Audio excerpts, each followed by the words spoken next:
નમસ્કાર, આપ જોઈ રહ્યા છો નેશન પ્લસ ન્યૂઝ. હું છું આપની સાથે હેતલ ભગત.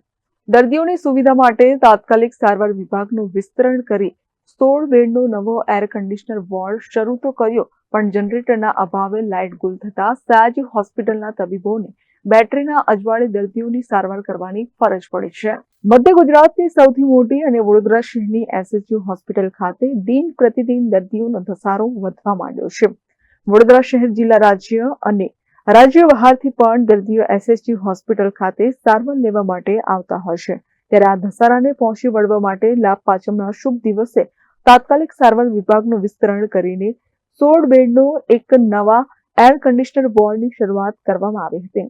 જો કે આ નવો વોર્ડ શરૂ તો કરવામાં આવ્યો, પણ સંકલનના અભાવે ઉતાવળા આયોજનને પગલે કેટલીક ત્રુટી રહી જતા દર્દીઓને હાલાકી વેઠવાની ફરજ પડી છે.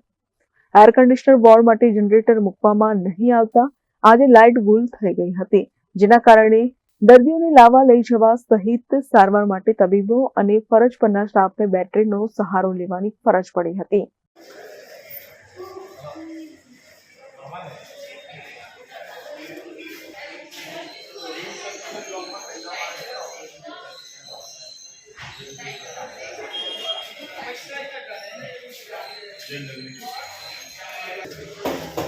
Bureau report, nation plus news, Vadodara. સમાચારોના સતત અપડેટ મેળવવા માટે અમારી નેશન પ્લસ ન્યૂઝની યુટ્યુબ ચેનલને સબસ્ક્રાઇબ કરો, બેલ આઇકન દબાવો અને જોડાયેલા રહો ફેસબુક, ઇન્સ્ટાગ્રામ અને ટ્વિટર પર.